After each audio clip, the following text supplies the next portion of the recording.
Assalamualaikum warahmatullahi wabarakatuh. Innal hamdalillah nahmaduhu wa nasta'inuhu wa nastaghfiruh wa na'udzu billahi min syururi anfusina wa min sayyiati a'malina.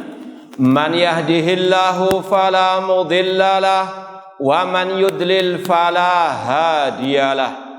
Ashhadu an la ilaha illallah wahdahu la syarikalah wa ashhadu anna Muhammadan abduhu wa rasuluh. Ya ayyuhalladzina amanu taqullaha haqqa tuqatih wa la tamutunna illa wa antum muslimun. Ya ayyuhan nasu taqu rabbakum alladzi khalaqakum min nafsin wahidah wa khalaqa minha zawjaha wa batha minhuma rijalan katsiran wa nisaa'a wattaqullaha alladzi tasaaluna bihi wal arham innallaha kana 'alaikum raqibah.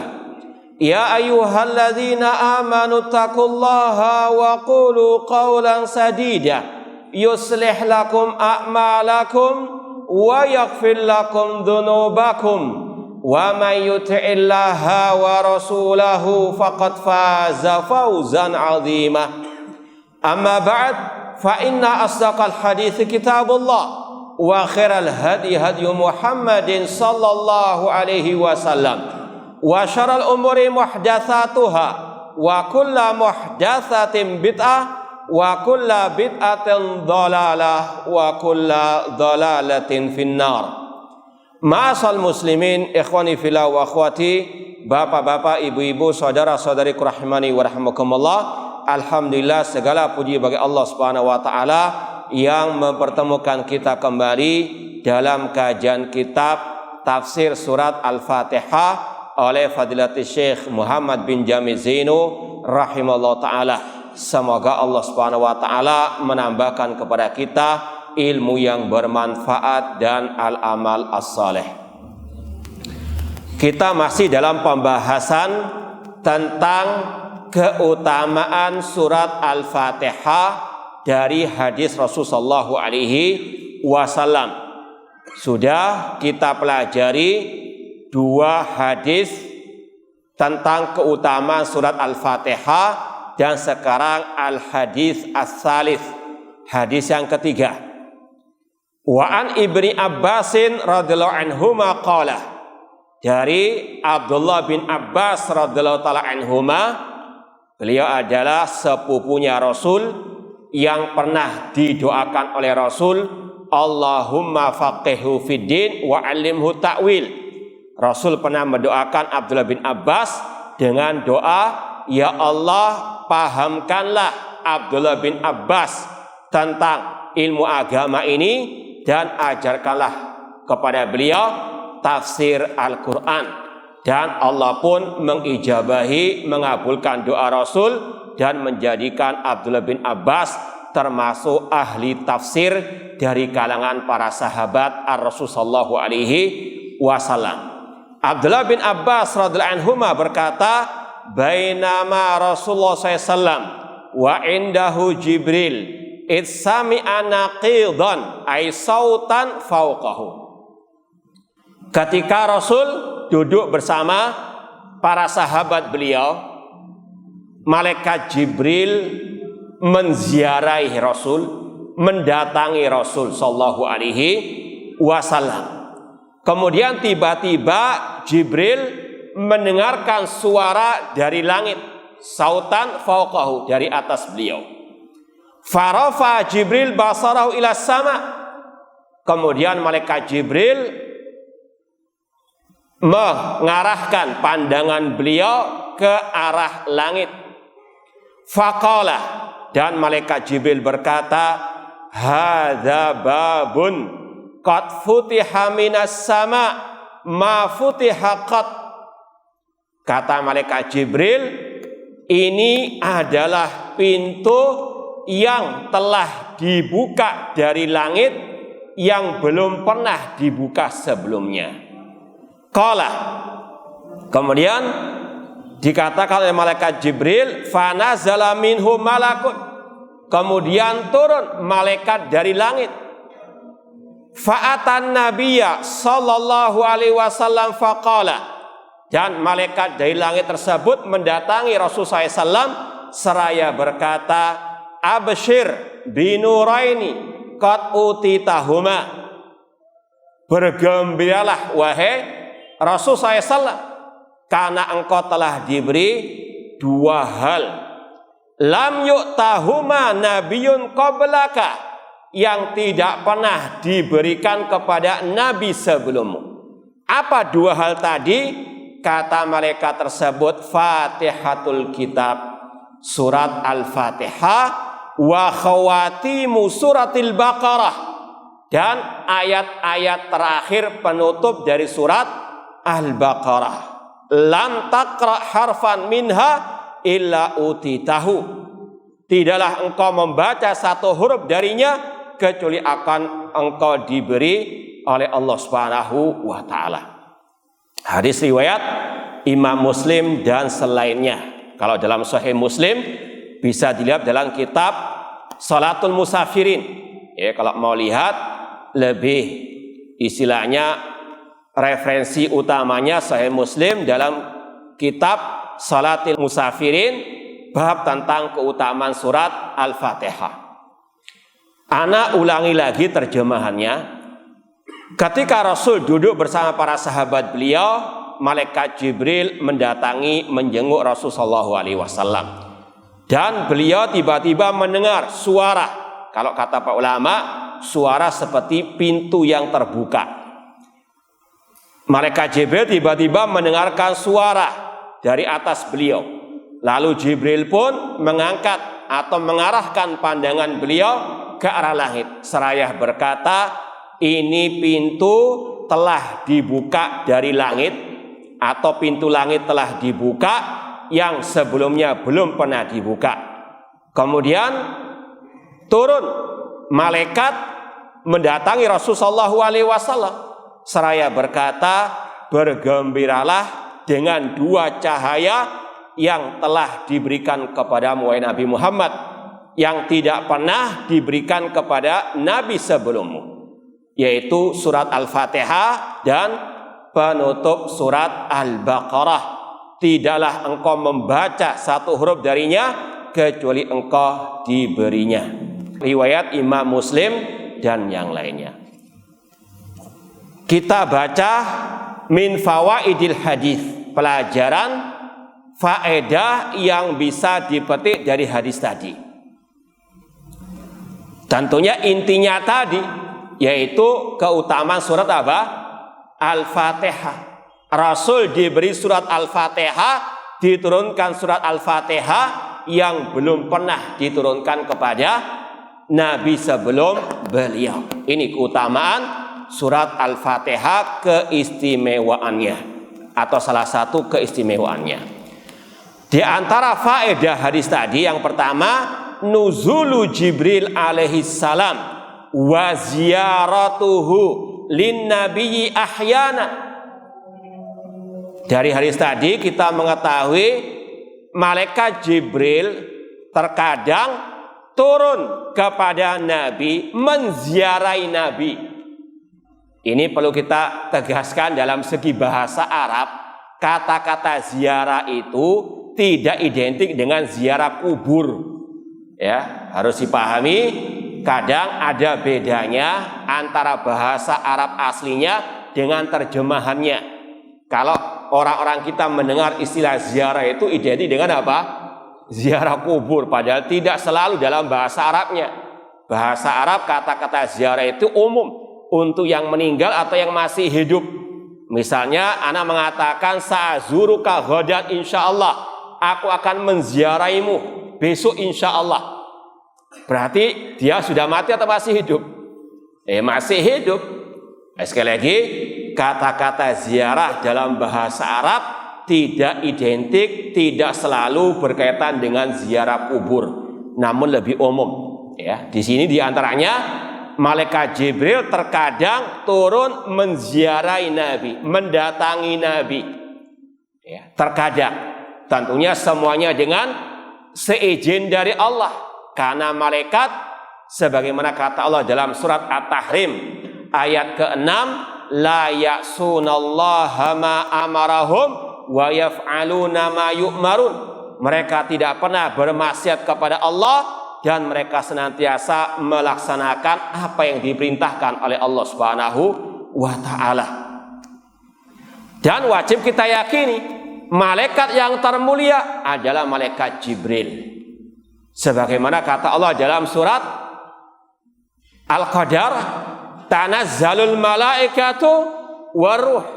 Malaikat turun di malam Lailatul Qadar dan juga ar-ruh. Kata ulama tafsir, ar-ruh di situ adalah malaikat Jibril. Dikhususkannya penyebutan malaikat Jibril setelah malaikat-malaikat yang lain menunjukkan akan kedudukannya. Kalau dalam segi bahasa Arab, dzikrul khas ba'dal am ya dulu ala ahamiyatihi. Disebutkannya suatu yang khusus setelah yang umum menunjukkan kedudukan yang khusus tersebut. Tanazzalul malaikatu waruh. Turun para malaikat-malaikat dan malaikat Jibril. Dikhususkannya penyebutan malaikat Jibril dari malaikat-malaikat yang lain menunjukkan kedudukan malaikat Jibril. Malaikat yang termulia malaikat Jibril. Manusia, Rasul yang termulia Nabi kita Muhammad sallallahu alaihi wasallam. Yang kedua dari faedah tadi, hudutsu sautin fis sama yadullu ala amrin muhim. Adanya suara dari langit menunjukkan akan perkara yang penting. Cuma ini sekali lagi masih berkaitan erat dengan hal-hal yang gaib. Dan tidak ada yang tahu yang gaib kecuali Allah Subhanahu wa ta'ala. Ya, apalagi yang berkaitan dengan tadi malaikat turun dan sebagainya, malaikat makhluk gaib, tidak ada satupun yang tahu yang gaib kecuali Allah Subhanahu wa ta'ala. Qul la ya'lamu man fis samawati wal ardil ghaiba illallah. Katakan wahai Nabi Muhammad, tidak ada yang tahu yang gaib di langit maupun di bumi kecuali Allah. Alimul ghaibi fala yudhiru ala ghaibi ahadan illa man irtada mir rasul. Dialah Allah yang tahu yang gaib. Dia tidak menampakkan yang gaib kepada siapapun kecuali kepada Rasul yang diridhoi oleh Allah Subhanahu wa ta'ala. Yang ketiga, lis-samai babun lam yuftah qat. Di langit ada pintu yang belum dibuka sama sekali. Dibuka pada waktu tadi. Malaikat turun memberikan kabar gembira kepada Nabi tentang keutamaan keistimewaan surat Al-Fatihah. Wa nuzulu malakin minhu takriman lahu sallallahu alaihi wasallam. Dan turunnya malaikat memberi kabar gembira kepada Nabi ini sebagai bentuk penghormatan, pemuliaan kepada Nabi Muhammad sallallahu alaihi wasallam. Sudah kita sampaikan, manusia yang termulia, Rasul yang paling mulia adalah Nabi kita Muhammad sallallahu alaihi wasallam. Namun tetap meskipun beliau manusia termulia, statusnya tetap sebagai manusia, bukan sesembahan, bukan al-ilah yang disembah selain Allah Subhanahu wa ta'ala. Makanya dalam banyak ayat Al-Quran disebutkan tentang Nabi Muhammad itu manusia, meskipun sekali lagi beliau manusia yang paling mulia. Qul innama ana basarun mithlukum yuha ilayya annama ilahukum ilahu wahid. Katakan wahai Nabi Muhammad, sesungguhnya aku manusia sebagaimana kalian. Rasul juga ditimpa sakit, ditimpa lapar, ditimpa musibah. Ya, ketika perang Uhud, gigi beliau terluka. Demikian pula beliau pernah berlumuran darah ketika dakwah di Taif dilempari oleh orang-orang kafir Taif. Ini menunjukkan Nabi Muhammad manusia. Maka jangan disembah, disejajarkan dengan Allah. Jangan diminta-mintai selain Allah. jangan sekali lagi posisikan sebagai atau sejajar dengan Allah. Dikatakan nabi yang tahu yang gaib, nabi yang bisa menyembuhkan, nabi yang bisa memberikan kebutuhan. Naudzubillahi min dzalik. Sekali lagi, beliau manusia termulia, rasul yang paling mulia, namun tetap statusnya sebagai manusia, bukan sesembahan. Qul innama ana basyarun mislukum, katakan aku, yaitu Nabi Muhammad, manusia sebagaimana kalian, namun aku diberi wahyu oleh Allah Subhanahu wa taala. Makanya Rasul bersabda, la tutruni kama atratin nasara Isa ibn Maryam. Jangan kalian berlebih-lebihan dalam menyanjung diriku sebagaimana orang-orang Nasara berlebih-lebihan dalam menyanjung Nabi Isa. Innama ana abdun, sesungguhnya aku adalah hamba Allah, manusia. Faqulu Abdullah wa rasuluh, katakanlah aku adalah hamba Allah dan utusan Allah Subhanahu wa ta'ala. Beliau manusia yang termulia, namun tetap sebagai manusia, tidak boleh dituhankan, tidak boleh disembah selain Allah Subhanahu wa ta'ala. Kemudian kata Syekh Muhammad bin Jamil Zain rahimahullah yang keempat, al-malak yubashirul an-nabiyya sallallahu alaihi wasallam binuraini qad a'tahumallahu lahu wa lam yu'tihima linabiyyin qablahu. Malaikat turun memberikan kabar gembira kepada Nabi SAW dengan dua cahaya yang Allah berikan kepada beliau yang tidak diberikan kepada Nabi sebelumnya. Rasul banyak diberikan keistimewaan oleh Allah Subhanahu wa taala. Ya, sebagaimana dalam surat Al-Kautsar, inna a'tainakal kautsar, sesungguhnya kami telah memberikan kepada engkau Nabi Muhammad Al-Kautsar. Banyak penafsiran para ulama tentang Al-Kautsar, di antaranya dari segi bahasa Al-Kautsar dari istilah Al-Katsir, yaitu Rasul diberikan banyak kenikmatan. Di antaranya sungai di surga yang mengalir airnya sampai ke telaga Nabi di padang mahsyar. Inna likulli nabiyyin haudan, kata Rasul setiap nabi punya telaga di padang mahsyar, dan telaga beliau airnya lebih putih dari susu, lebih manis daripada madu, bejananya sebanyak bintang-bintang di langit. Man syariba minhu lam yadma abada, barang siapa meminum dari telaga Rasul di padang mahsyar, dia tidak akan haus selama-lamanya. Semoga Allah Subhanahu wa taala memberikan kepada kita kenikmatan bisa meminum dari telaga Rasul di padang mahsyar kelak. Demikian pula Rasul dalam Sahih Bukhari mengatakan, utitu khamsan lam yu'tahunna nabiyyan qabli. Aku diberi 5 hal yang tidak diberikan oleh Allah kepada nabi sebelumku. Di antaranya Rasul diberikan asyafatul uzma, syafaat di padang mahsyar. Ketika manusia dikumpulkan di padang mahsyar dalam keadaan gundah gulana, matahari 1 atau 2 mil dari kepala mereka, sebagian mereka tenggelam dengan keringat mereka.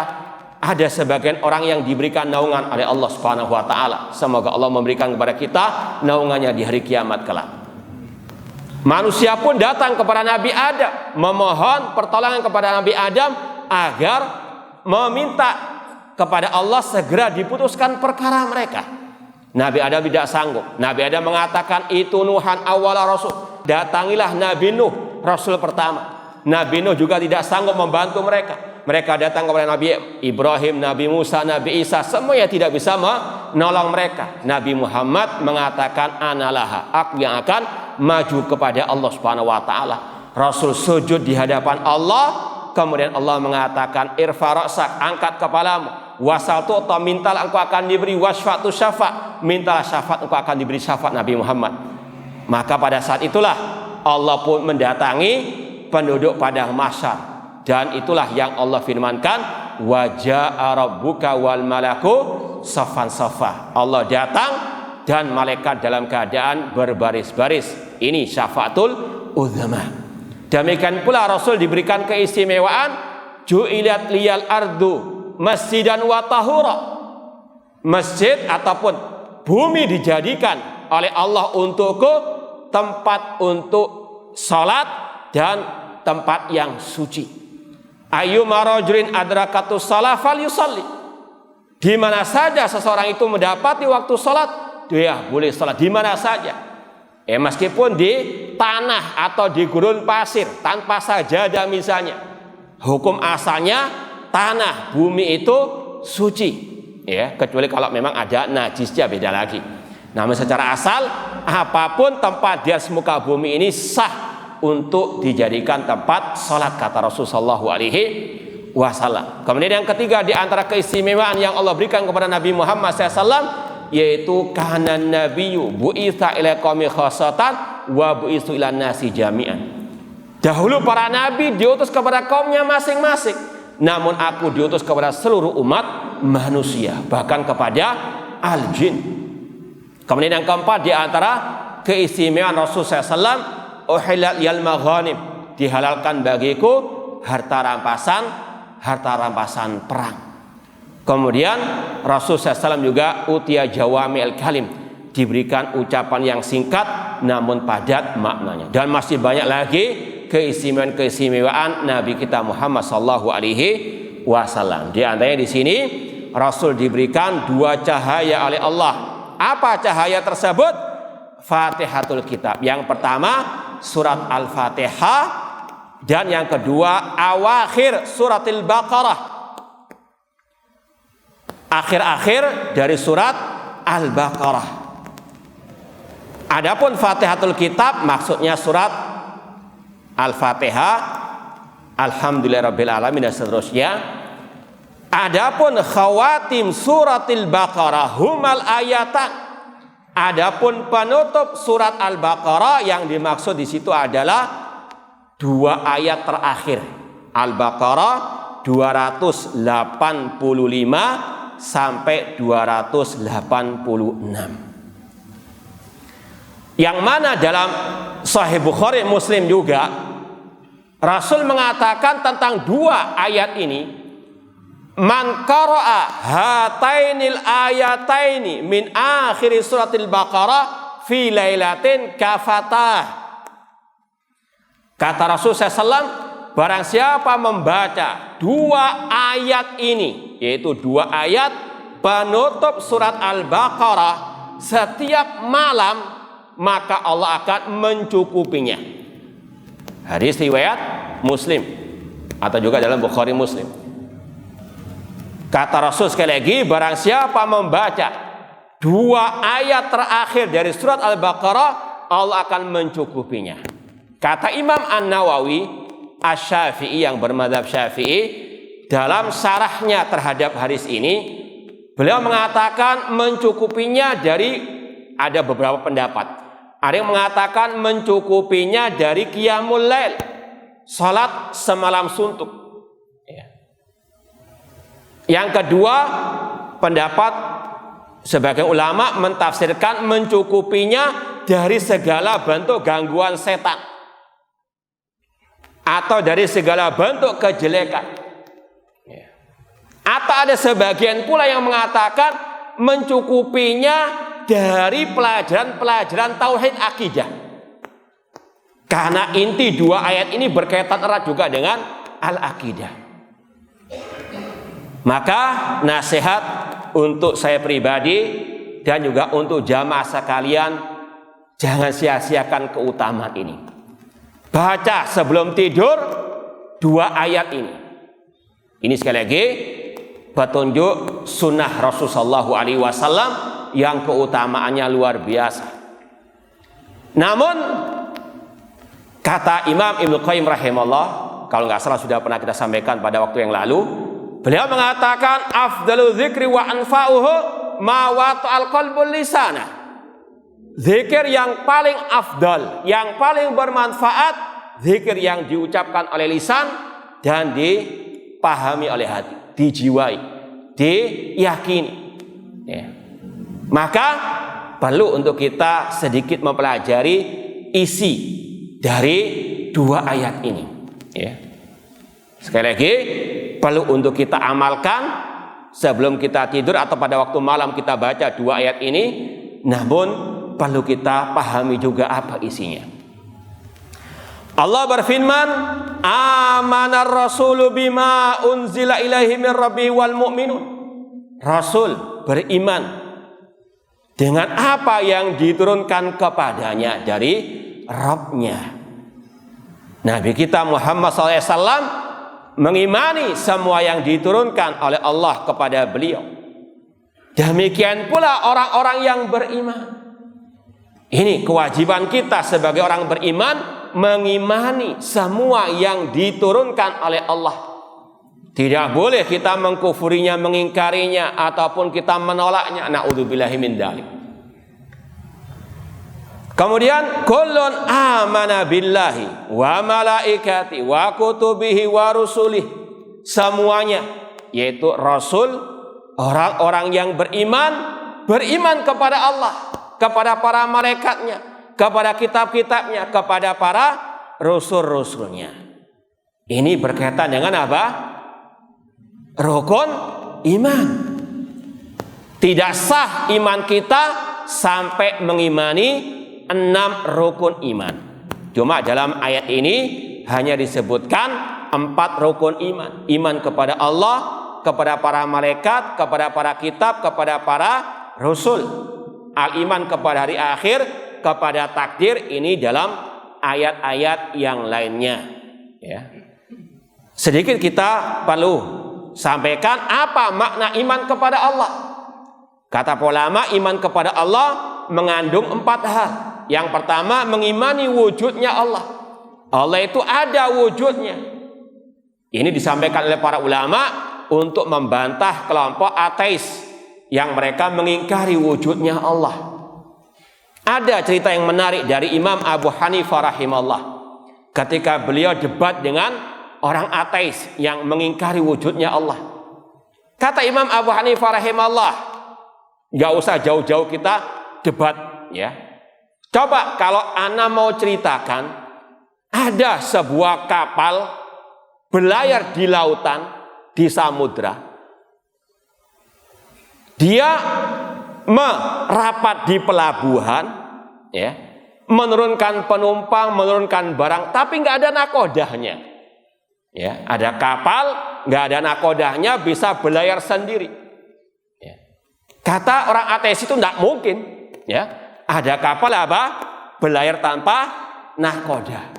Kata Imam Abu Hanifah, kapal yang sekecil itu dibandingkan langit dan bumi nggak mungkin ada. Nggak mungkin berlayar sendiri, apalagi langit dan bumi yang sangat besar ini nggak mungkin ada dengan apa? Sendirinya. Fabuhid. Orang ateis itu pun akhirnya apa? Mengakui akan kekeliruannya. Artinya ini orang yang punya fitrah yang salimah, akal yang sehat, nggak mungkin mengingkari wujudnya Al-Khaliq, Allah Subhanahu wa Ta'ala. Yang kedua, iman kepada Allah mengandung al-iman birububiyatihi, mengimani rububiyah Allah, yaitu Allah yang menciptakan langit dan bumi, Allah yang mengaturnya, Allah yang menguasainya. Alhamdulillahi Rabbil Alamin. Insya Allah ini semuanya ada pada intisari surat Al-Fatihah, seperti yang kita isyaratkan kemarin dari ucapan Imam Ibnu Qayyim rahimahullah. Kemudian yang ketiga, mengimani uluhiyatullah. Allah satu-satunya zat yang berhak untuk diibadah, yang disembah. La ilaha illallah, la ma'budu bihaqqin illallah. Tidak ada yang berhak disembah dengan benar kecuali Allah. Allah berfirman, "Dzalika bi annallaha huwal haq wa anna ma yad'una min dunil batil." Yang demikian itu sesungguhnya Allah satu-satunya sesembahan yang hak, selain Allah adalah sesembahan yang batil. Iyyaka na'budu wa iyyaka nasta'in. Hanya kepada Engkau lah ya Allah kami beribadah, dan hanya kepada Engkau lah ya Allah kami mohon pertolongan. Dan di hari raya Idul Adha kemarin ini sangat kental dengan pelajaran tauhid. Mulai kita apa? Bertakbir Allahu Akbar, Allahu Akbar, la ilaha illallah, Allahu Akbar walillahil hamd. Allah Akbar, Allah yang maha besar. Allah, kata Abdullah bin Abbas, artinya dzul uluhiyati wal ubudiyati ala khalqi jami'an. Allah itu artinya zat yang wajib dan berhak diibadahi, disembah oleh seluruh makhluknya. Allah maha besar dalam segala hal. Maka hati wajib bergantung hanya kepada Allah, bertawakal hanya kepada Allah, menyerahkan semua ibadah hanya kepada Allah, karena Allah Al-Akbar. Ya. Kemudian la ilaha illallah, tidak ada yang benar disembah dengan benar kecuali Allah. Kemudian di hari raya Idul Adha ada acara salat Idul Adha, ada acara penyembelihan hewan korban, dan Allah berfirman fasalli lirabbika wanhar, salatlah untuk Rabbmu dan sembelihlah untuk Rabbmu. Sebagian ulama tafsir mengatakan ayat ini berkaitan erat dengan salat Idul Adha karena digandengkan dengan acara penyembelihan. Salat dulu untuk siapa? Lirabbika fasalli lirabbika. Salat ibadah hanya untuk Allah. Demikian pula menyembelih hewan korban harus ditujukan kepada Allah karena itu juga termasuk bagian daripada ibadah. Qul inna sholati wa nusuki wa mahyaya wa mamati lillahi rabbil alamin. Katakanlah sesungguhnya salatku, sesembelihanku, hidup dan matiku hanyalah untuk Allah Rabb semesta alam. Kemudian di antara kandungan iman kepada Allah, iman kepada nama-nama dan sifat Allah. Insyaallah ini akan kita lalui lagi pembahasannya di pertengahan surat Al-Fatihah, ayat-ayat surat Al-Fatihah. Kemudian iman kepada malaikat mengandung 4 hal juga, mencakup 4 hal juga. Yang pertama, mengimani wujudnya para malaikat. Malaikat itu ada wujudnya. Ini disampaikan oleh para ulama karena juga ada sebagian orang yang mengingkari adanya wujud malaikat. Dikira malaikat itu hanyalah khayalan. Ya, katanya mereka nggak masuk akal. Ada malaikat naik turun ke langit dan seterusnya, punya 600 sayap. Ini sekali lagi disebutkan oleh para ulama karena ada orang-orang yang mengingkari wujudnya malaikat. Padahal dalam ayat, dalam hadis banyak penyebutan masalah malaikat. Di antaranya hadis tadi, malaikat Jibril mendatangi Rasul, ada malaikat turun dari langit. Orang beriman meyakininya. Kullun amana billah wa malaikati. Orang yang beriman mengimani wujudnya malaikat meskipun mereka alamul ghaib, makhluk ghaib. Yang kedua, mengimani malaikat mencakup mengimani nama-nama malaikat secara global maupun terperinci. Jumlah malaikat kata para ulama tidak ada yang tahu jumlahnya kecuali Allah Subhanahu wa taala. Allah berfirman, "Wa ma ya'lamu junuda rabbika illa huwa." Tidak ada yang tahu jumlah tentara Rabbmu, yaitu para malaikat, kecuali Allah Subhanahu wa ta'ala. Maka mengimani nama-nama malaikat secara global maupun terperinci. Secara global maksudnya banyak malaikat-malaikat yang kita nggak tahu nama-nama mereka. Maka kita imani secara global. Di sana ada malaikat yang punya nama namun kita nggak tahu. Adapun yang disebutkan nama-namanya dalam Al-Quran dan hadis yang sahih, kita imani secara apa? Terperinci. Ada malaikat Jibril, Mikail, Israfil, malaikat Munkar Nakir, malaikat Malik, dan seterusnya, malaikat maut, pencabut nyawa. Maka kita imani secara terperinci yang ada dalilnya dalam Al-Quran dan Sunnah tentang penyebutan nama-nama mereka tersebut. Kemudian yang ketiga, mengimani sifat-sifat malaikat. Juga sama secara global maupun terperinci. Ada malaikat-malaikat yang punya sifat-sifat namun kita nggak tahu karena tidak disebutkan dalam Al-Quran dan hadis yang sahih. Adapun yang disebutkan sifat-sifatnya secara terperinci, kita imani secara terperinci.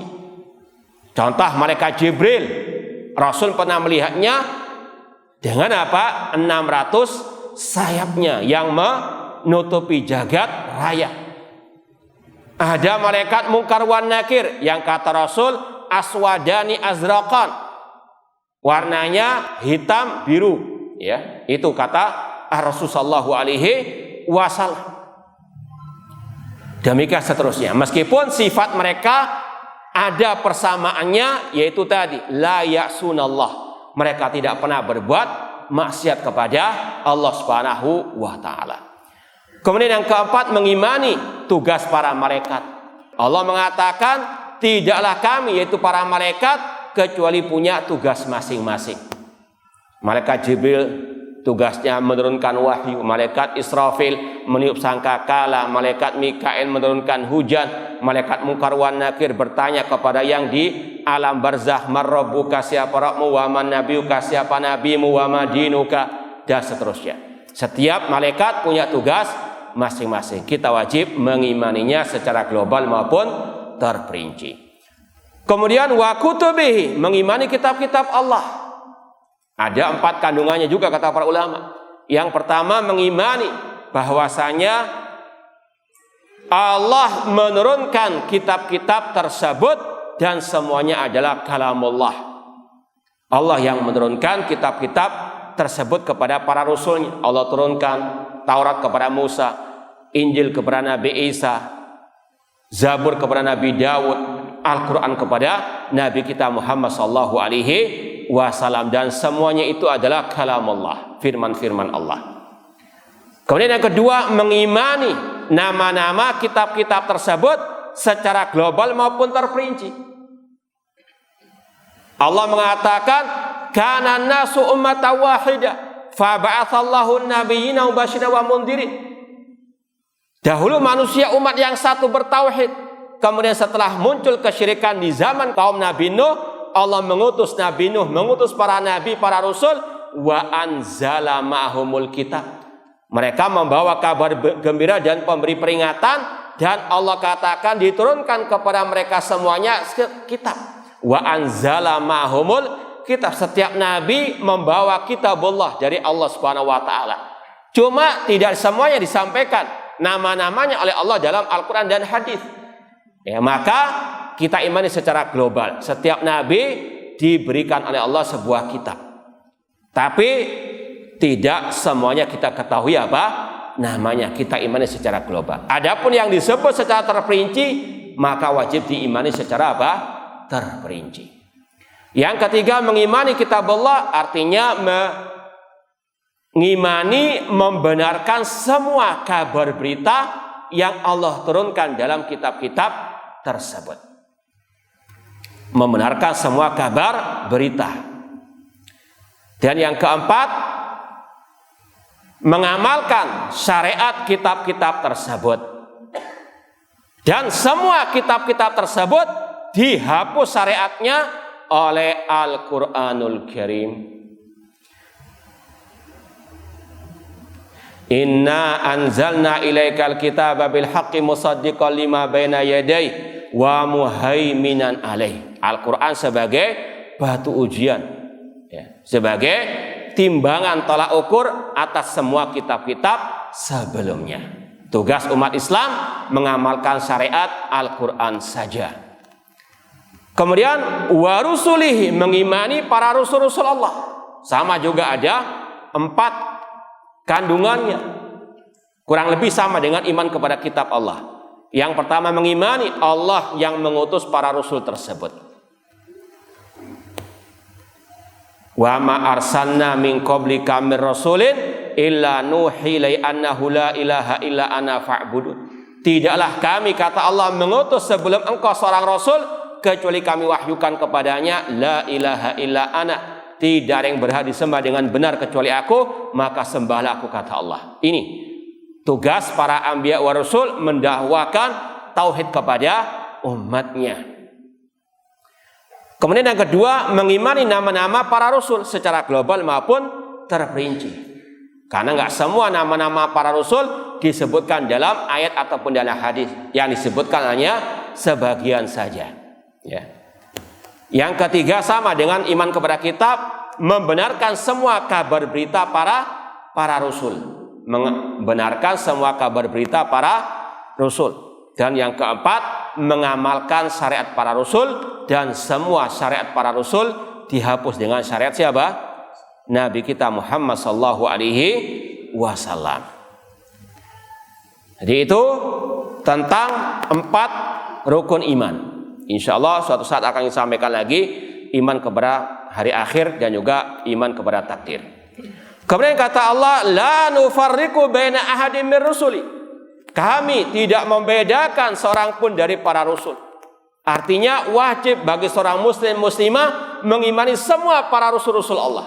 Tidak boleh satu pun diingkari.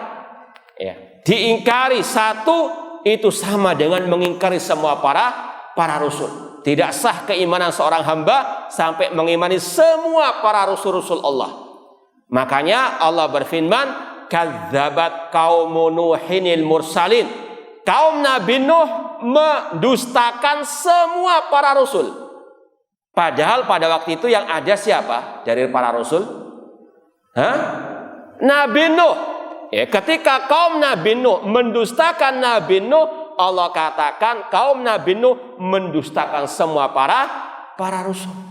Ya, maka wajib mengimani semua para rasul. Satu tidak diimani, nggak sah keimanannya. Misal ada orang yang mengimani semua para rasul, namun nggak mengimani Nabi Isa misalnya, nggak mengimani Nabi Musa, maka dia tidak sah keimanannya. Kadzabat qaumun Nuhinil mursalin. Makanya kata Allah ya di sini, la nufarriqu baina ahadin mir rusul. Kami tidak membedakan seorang pun dari para rasul, ai fil iman, dalam masalah apa? Keimanan. Adapun dalam masalah keutamaan, wajib kita membedakan. Karena Allah berfirman, tilkar rusulu faddalna ba'dhum ala ba'din. Itulah para rasul-rasul yang kami utamakan sebagian mereka atas sebagian yang lain. Yang paling mulia dari para rasul, ulul azmi minar rusul. Yang paling mulia semuanya secara mutlak, Nabi Muhammad sallallahu alaihi wasallam. Jadi yang nggak boleh dibedakan itu dalam masalah apa? Keimanan. Jadi tolong dibedakan dua masalah ini. Membedakan mereka dalam masalah keutamaan wajib. Seperti yang Allah katakan tadi. Tilka rusul faddalna ba'dhum ala ba'din. Rasul mengatakan, ana sayyidu waladi Adam. Aku tuannya manusia. Aku manusia yang termulia. Adapun masalah keimanan. Mengimani para rasul tidak boleh dibedakan sama sekali. Ya. Paham ya? Jadi tolong bedakan. Coba anak tes. Boleh enggak membedakan para rasul dalam masalah keimanan? Tidak boleh. La nufarriqu baina ahadim mir. Boleh enggak membedakan para rasul dalam masalah keutamaan? Nah. Wa qalu sami'na wa ata'na ghufranaka rabbana wa ilaikal masir. Insyaallah kita lanjutkan pada pertemuan yang akan datang. Kurang lebihnya mohon maaf. Wa jazakumullahu khairan. Wassalamualaikum warahmatullahi wabarakatuh.